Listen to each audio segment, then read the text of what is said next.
Next topic is 1.3 that is international system of units. अब international system of units क्या होते हैं, तो इससे पहले हमें पता होना चाहिए कि बेसिकली हम यूनिट्स को यूज़ क्यों करते हैं, यूनिट्स की क्या सिग्निफिकेंस होती है। लाइक आप जो है वो किसी शॉप पे गए हैं और आपने जाके कह दिया जी कि हमें जो है वो बनानास चाहिए, या आपने ये कह दिया कि हमें जो है वो एप्पल्स चाहिए, लेकिन आपने ये नहीं बताया कि आपको जो है वो आपने सिंपल ये बात कह दी कि हमें 5 एप्पल्स चाहिए। ठीक है, तो 5 एप्पल्स जो है वो एक कंप्लीट इन्फॉर्मेशन नहीं है, क्योंकि 5 एप्पल्स जो है वो किसी भी किस्म की मेजरमेंट के अंडर नहीं आते हैं। ठीक है, अगर आप ये कहते हैं कि हमें 5 एप्पल्स चाहिए तो वो एक अप्रोप्रिएट वे नहीं है किसी भी बात को डिलीवर करने का, क्योंकि आप उसके वेट को ठीक तरीके से नहीं बता रहे। तो अगर आपको एप्पल्स को बाय करना है तो आपको बताना चाहिए कि जी हमें लेट्स सपोज 2 kg एप्पल्स चाहिए, या फिर हमें जो है वो 1 kg एप्पल चाहिए। तो ये बात कहना बिल्कुल अजीब सी बात है कि हमें 5 एप्पल्स चाहिए, क्योंकि 5 एप्पल्स जो हैं वो किसी भी किस्म की खास मेजरमेंट्स के अंदर इन्वॉल्व नहीं होते हैं। तो यूनिट्स बेसिकली हर जगह पे बहुत ज़रूरी हैं। यूनिट्स हमारी इंफॉर्मेशन को क्या करते हैं, कंप्लीट करते हैं।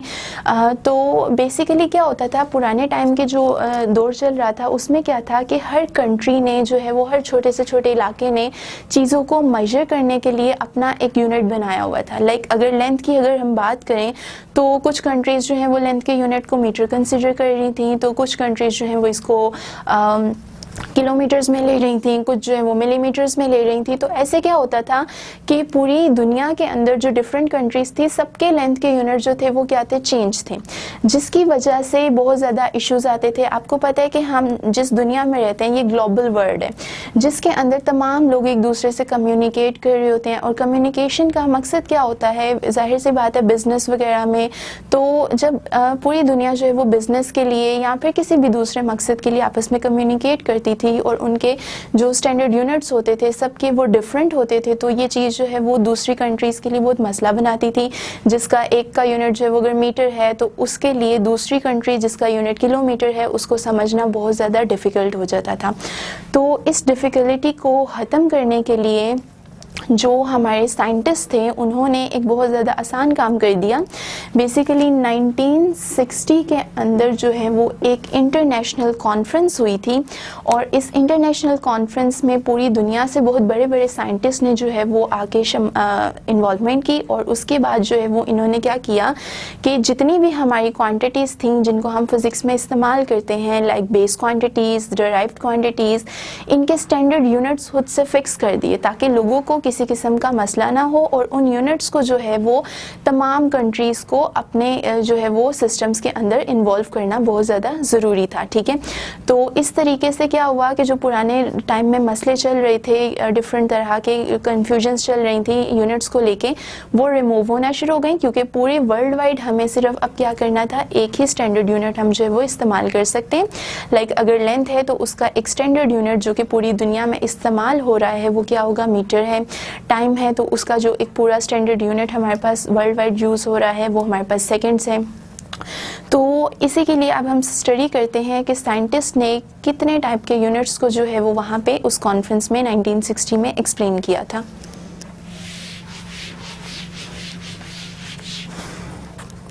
तो नंबर 1 है हमारे पास बेस यूनिट्स। नंबर 2 हमारे पास आ जाते हैं सप्लीमेंट्री यूनिट्स।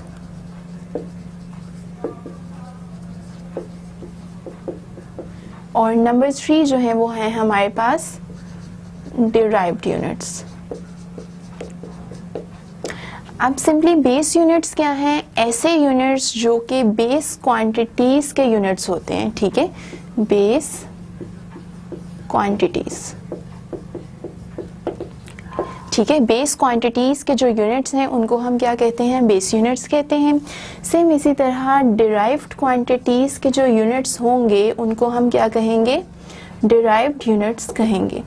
लेकिन यहाँ पे जो सप्लीमेंट्री यूनिट्स हैं ये हमारे लिए एक बहुत ज़्यादा नया वर्ड है। ठीक है, इसके बारे में आपने पहले जो है वो नहीं स्टडी किया।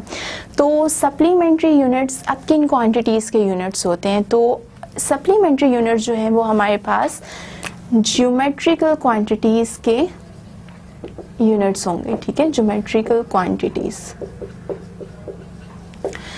ठीक है। अब इस चीज़ को जो है वो हम वन बाय वन जो है वो स्टडी करेंगे। लाइक जो बेस यूनिट्स हैं वो किसी भी बॉडी के अंदर जब हम बात करें कि हमें मेजर करना है किसी बॉडी की लेंथ क्या है, मास क्या है, टाइम क्या है, तो उसके लिए हम बेस यूनिट्स को इस्तेमाल करते हैं। ठीक है।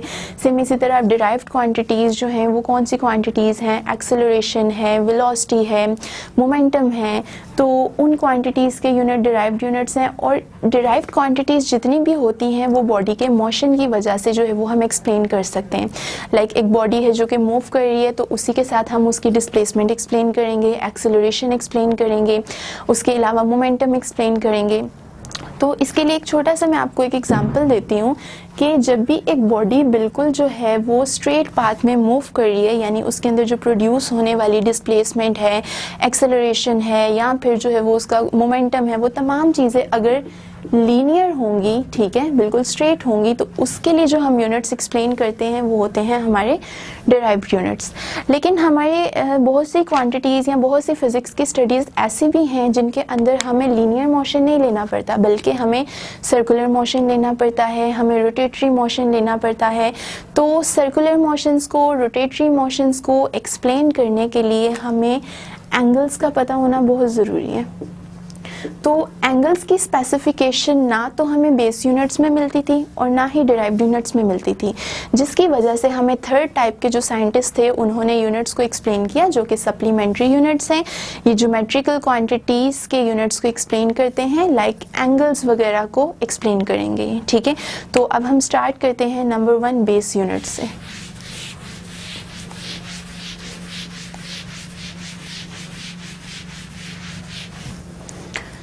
तो बेस यूनिट्स जो हैं वो हमारे पास अगर हम डिस्कस करें, हम यहाँ पे इनकी जो है वो बेस यूनिट्स को डिस्कस करेंगे। ठीक है। साथ ही साथ बेस क्वांटिटीज़ को भी यहाँ पे जो है वो एक दफ़ा डिस्कस कर लेते हैं। तो अगर सबसे पहले हमारे पास क्वांटिटी है लेंथ, तो लेंथ के लिए जो हमारे पास बेस यूनिट होता है वो है मीटर, और इसका जो हमारे पास सिंबल आ जाता है डेट इज़ स्मॉल m। उसके बाद जो सेकेंड बेस क्वांटिटी आती है डेट इज़ मास। मास का जो हमारे पास बेस यूनिट है, SI यूनिट है, सिस्टम इंटरनेशनल यूनिट है, वो क्या आ जाता है हमारे पास किलोग्राम, और इसका जो सिंबल है वो है kg की फॉर्म में। फिर अगर हम बात करें नेक्स्ट है टाइम, तो टाइम के लिए जो यूनिट है वो है सेकेंड, और उसका सिंबल है स्मॉल s। उसके बाद अगर हम बात करें इलेक्ट्रिक करंट की, इलेक्ट्रिक करंट, तो इलेक्ट्रिक करंट के जो यूनिट्स होते हैं वो होते हैं एम्पेयर्स। ये यूनिट जो है वो एक साइंटिस्ट एम्पेयर के नाम के ऊपर जो है वो सजेस्ट किया गया था, और इसका सिंबल है कैपिटल A। उसके बाद नेक्स्ट जो है वो हमारे पास आ जाता है intensity of light, intensity of light. तो इंटेंसिटी ऑफ लाइट के जो यूनिट्स होते हैं वो होते हैं कैंडेला, और इसको सिंबॉलिकली हम लिखते हैं CD के साथ। उसके बाद जो हमारे पास एक यूनिट आता है वो है हमारे पास सिंपली टेम्परेचर का यूनिट। ठीक है। थर्मोडायनेमिक टेम्परेचर का यूनिट, तो टेम्परेचर के लिए जो यूनिट है वो होता है ऐसे ही। बेसिकली टेम्परेचर के बहुत से यूनिट्स हैं, लाइक फ़ारेनहाइट है, सेल्सियस है, इस डिग्री है, तो लेकिन जो ऐसा यूनिट साइंटिस्ट ने सजेस्ट किया था इस कॉन्फ्रेंस के थ्रू वो है केल्विन, और उसका जो सिंबल है वो है हमारे पास सिंपली K के साथ, इसको हम शो कर देते हैं। उसके बाद जो लास्ट हमारे पास बेस यूनिट आ जाता है वो है amount of substance, amount of substance. अब बेसिकली ये अमाउंट ऑफ सब्सटेंस होता क्या है, जब भी हमने जो है वो डिस्कस करना होता है किसी भी एटम्स ले लें, इलेक्ट्रॉन्स ले लें, मॉलिक्यूल्स ले लें, इनकी टोटल अमाउंट को, तो उसके लिए हम जो यूनिट यूज़ करते हैं वो होता है हमारा अमाउंट ऑफ सब्सटेंस, और इसके लिए जो यूनिट इस्तेमाल किया जाता है डेट इज़ मोल, और इसको सिम्बॉलिकली हम लिखते हैं MOL के साथ। तो ये थे हमारे बेस यूनिट्स। अब हम डिस्कस कर लेते हैं अपने सप्लीमेंट्री यूनिट्स। नंबर 2 है सप्लीमेंट्री यूनिट्स।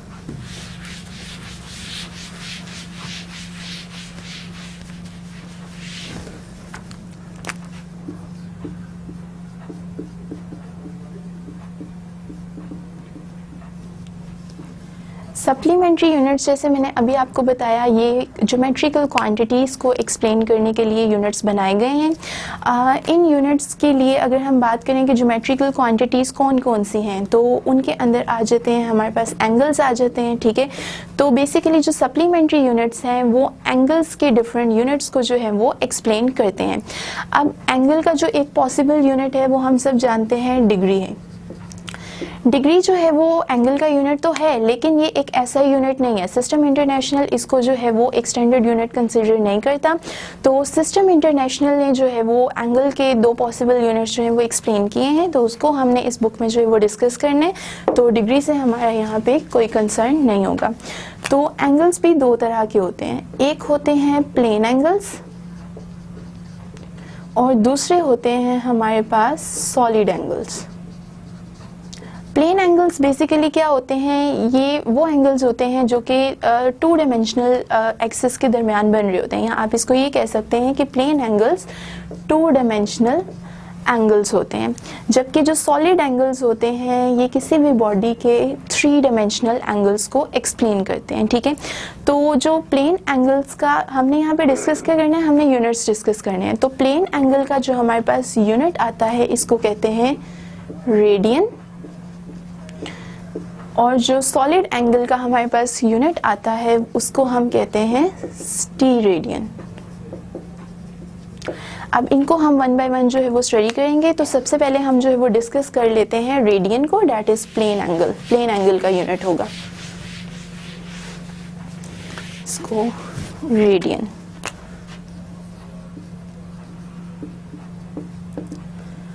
रेडियन को एक्सप्लेन करने के लिए मैं एक सर्कल ड्रॉ करती हूँ, ठीक है।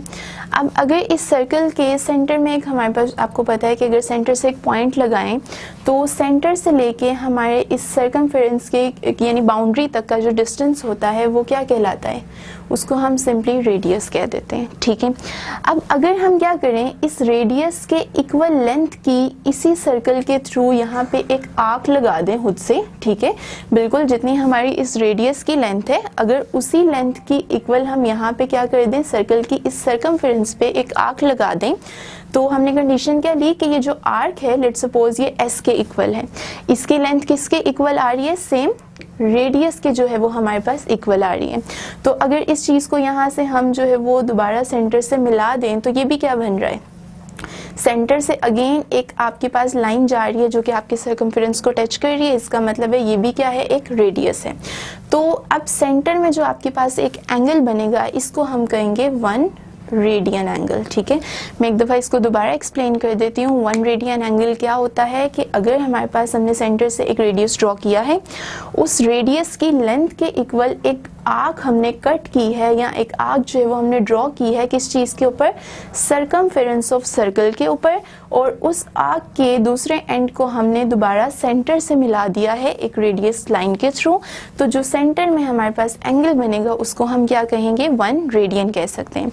इसको एक एक्सप्लेन करने का एक दूसरा तरीका क्या है कि जो 1 रेडियन है वो बेसिकली एंगल होता है 2 रेडियाई के दरमियान, जैसे आपको नज़र आ रहा है ये 2 रेडियाई के दरमियान एक एंगल है जो कि क्या कर रहा है, आपके इस पूरे सर्कमफेरेंस के ऊपर एक आर्क को कट कर रहा होता है, ठीक है। तो सिंपली यहाँ देख सकते हो जो एंगल है ये 2 रेडियाई के दरमियान बना हुआ है, जो इस पूरे सर्कमफेरेंस पे एक स्पेसिफाइड आर्क को क्या कर रहा है, कट कर रहा है। तो 2 वेज में आप 1 रेडियन को जो है वो एक्सप्लेन कर सकते हो।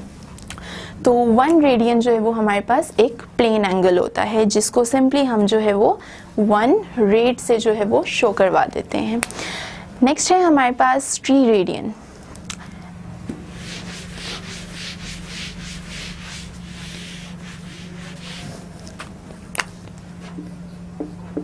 स्टीरेडियन ये सॉलिड एंगल का यूनिट है, ठीक है। स्टीरेडियन को समझने के लिए बेसिकली हम क्या कंसिडर करते हैं, हम सफ़ेयर बॉडीज कंसिडर करते हैं, ठीक है। तो आप एज्यूम कर लें कि इस दफ़ा हमने जो एक बॉडी कंसिडर की, ये बॉडी एक सफेरिकल बॉडी है, एक सफ़ेयर है। अब यहाँ अगर इस सफ़ेयर के ऊपर जो है वो मैं कोई खुद से एक सरफेस कंसिडर कर लेती हूँ, ठीक है, खुद से मैंने कोई भी एक सरफेस मार्क कर ली, तो अब ये सरफेस इस सफ़ेयर के सेंटर पे जो एंगल बना रही होगी इसको हम कहेंगे 1 स्टीरेडियन, ठीक है। अब इसको 1 स्टीरेडियन एंगल हम तभी कह सकते हैं जब ये जो हमारे पास पूरी सरफेस है, इस सरफेस का जो एरिया है वो इक्वल होना चाहिए इस पूरी स्फीयर के रेडियस के स्क्वायर के, ठीक है। तो 1 स्टीरेडियन क्या एंगल है कि अगर हमने खुद से एक स्फेरिकल बॉडी के ऊपर कोई सरफेस कंसिडर कर ली तो वो सरफेस जो है वो हमारे इस स्फीयर के सेंटर पे जो एंगल बना रही होगी वो 1 स्टीरेडियन कब कहलाएगा, अगर इस सरफेस का एरिया जो है वो इस पूरी स्फीयर के रेडियस के स्क्वायर के जो है वो इक्वल होगा। इस चीज़ को समझने के लिए मैं आपको एक एग्जांपल देती हूँ। आप एज्यूम कर लें कि आपके पास एक वाटरमेलन है, ठीक है। एक वाटरमेलन की एग्जांपल हमने ले ली। अब जब भी आप शॉप के ऊपर जो है वो वाटरमेलन लेने के लिए जाते हैं तो आप क्या करते हैं, आपको ये जानना होता है कि वेदर आपका जो वाटरमेलन है अंदर से ठीक है या नहीं ठीक। तो आप क्या करते हो, इस वाटरमेलन के ऊपर एक छोटा सा जो है वो सरफेस काट लेते हो, ठीक है। अब एज्यूम करो ये जो आपने सरफेस काटी है ये वही सेम सरफेस है जो कि हमने इस स्फेरिकल बॉडी के ऊपर कंसिडर की थी। अब आपने जो ऊपर एक सरफेस काटी है वो सेंटर तक जो एंगल बना रही होगी उसको हम क्या कहेंगे, 1 स्टीरेडियन कहेंगे।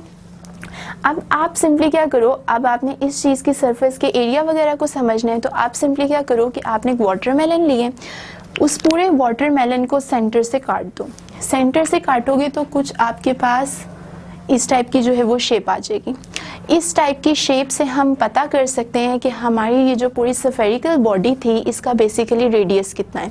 तो क्या करो, सेंटर से बाउंड्री तक एक लाइन लगाओगे तो हमें पता चल जाएगा रेडियस क्या था। अब इस रेडियस का जब हम निकाल लेते हैं स्क्वायर तो वो हमारी इस सरफेस की जो है वो एरिया के बिल्कुल इक्वल आ जाता है। तो ये है हमारे पास स्टीरेडियन। अगर हम डेफिनेशन के थ्रू स्टीरेडियन को समझना चाहें तो डेफिनेशन क्या है, it is the angle subtended at the centre of the sphere and whose surface is equal to the area which is equal to the square of the radius of the sphere। तो ये हमारे पास स्टीरेडियन जो है वो यहाँ पे cover हो जाता है। अब लास्ट जो है वो हमारे पास बच जाते हैं डिराइव्ड यूनिट्स।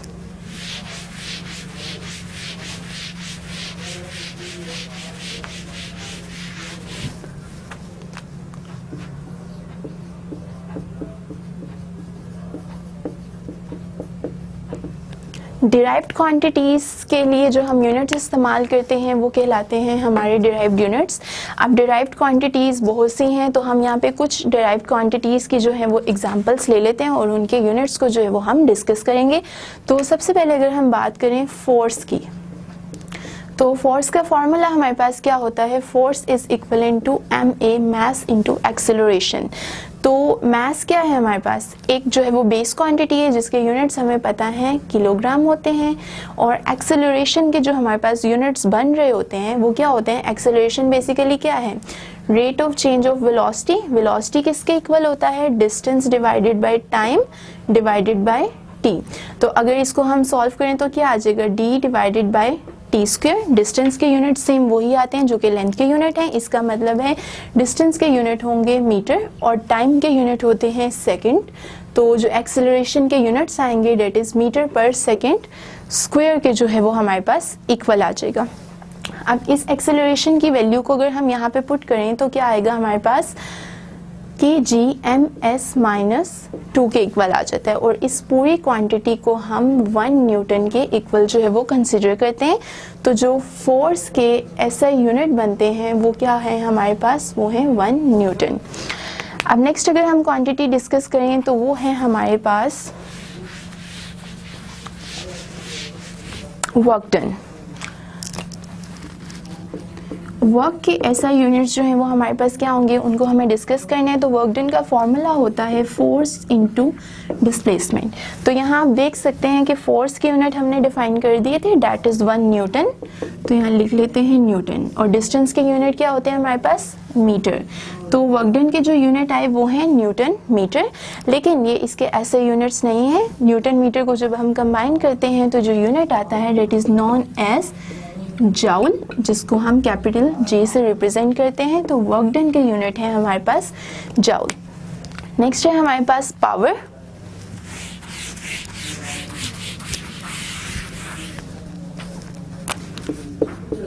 पावर का जो फॉर्मूला होता है वो हमारे पास क्या होता है, work done divided by time. ठीक है, वर्क डन के यूनिट्स अभी हमने यहाँ से एक्सप्लेन कर दिए, वो क्या थे, जाउल थे। ठीक है, तो जाउल आ गया, और टाइम के ऐसे यूनिट्स हमें पता है सेकंड होते हैं, तो पावर के जो हमारे पास ऐसे यूनिट आएंगे वो क्या आएंगे, जाउल पर सेकंड। नेक्स्ट जो है वो हमारे पास यूनिट है प्रेशर। प्रेशर को भी डिस्कस कर लेते हैं। प्रेशर का फॉर्मूला क्या होता है, pressure is equivalent to force per unit area. तो फोर्स के लिए हमने क्या यूनिट निकाले थे, फोर्स के लिए जो यूनिट था वो था हमारे पास न्यूटन, और एरिया के जो यूनिट होते हैं वो क्या होता है, एरिया हमारे पास बाय फॉर्मूला क्या होता है, लेंथ मल्टीप्लाई बाय विड्थ। तो लेंथ लें या विड्थ लें, दोनों डिस्टेंस के यूनिट को एक्सप्लेन करते हैं। इसका मतलब है यहाँ क्या आ गया, एरिया मीटर स्क्वायर के इक्वल।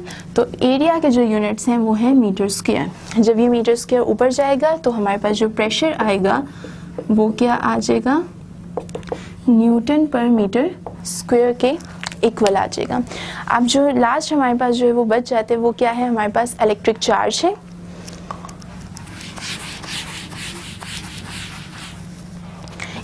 इस यूनिट को अगर आप मज़ीद जो है वो एलेबोरेट करना चाहें तो आप इसको मज़ीद एलेबोरेट कर सकते हैं। अगर हम न्यूटन की वैल्यू लगाएं तो न्यूटन किसके इक्वल था, 1 न्यूटन इक्वल था kg/-2 के। तो यहाँ हम लिख दें kg/-2 इंटू m-2। तो हमारे पास जो यूनिट आ जाते हैं हमारे प्रेशर के वो क्या आ जाएंगे, kg as it is, 1 metre ये है और यहाँ इसकी पावर -2 है, तो यहाँ रिमेनिंग क्या आ जाएगा, पर मीटर सेकेंड स्क्वायर की फॉर्म में। इसके बाद हमारे पास जो लास्ट बच जाता है वो है हमारे पास इलेक्ट्रिक चार्ज। इलेक्ट्रिक चार्ज के यूनिट हमें जो है वो फाइंड करने हैं। तो अगर हम इलेक्ट्रिक चार्ज के यूनिट फाइंड करना चाहते हैं तो इसके लिए एक स्पेसिफिक फार्मूला यूज़ करना पड़ेगा।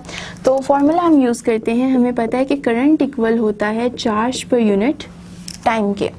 तो ये करंट है, ये चार्ज है, ये टाइम है। अगर हमें चार्ज के यूनिट निकालने हैं तो हमें फार्मूला को थोड़ा बैलेंस करना पड़ेगा, यानी Q is equivalent to I multiply by T। तो करंट के ऐसे यूनिट होते हैं एम्पेयर और टाइम के होते हैं सेकंड। तो जो हमारे पास टोटल चार्ज आया है उसके यूनिट हैं एम्पेयर सेकंड, जिसको हम कूलम भी जो है वो कहते हैं, और उसका सिंबल हमारे पास C के इक्वल होता है। तो इस लेक्चर में हमने बेस यूनिट्स को, सप्लीमेंट्री यूनिट्स को और डिराइव्ड यूनिट्स को जो है वो डिस्कस किए।